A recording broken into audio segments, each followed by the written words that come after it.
Hello, today I'm going to show you how to make fog fluid by yourself.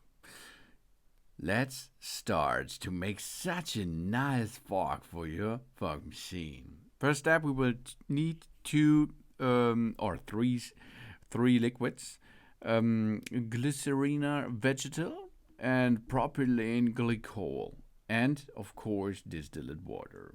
We add 100 milliliter of each of the glycerina vegetal and the propylene glycol into a cup, and of course on top we are going to get 200 milliliter, because 100 milliliter of glycerine vegetable and 100 milliliter propylene glycol plus each other are 200 milliliters, and then we top it up with distilled water until we reach the 400 milliliter.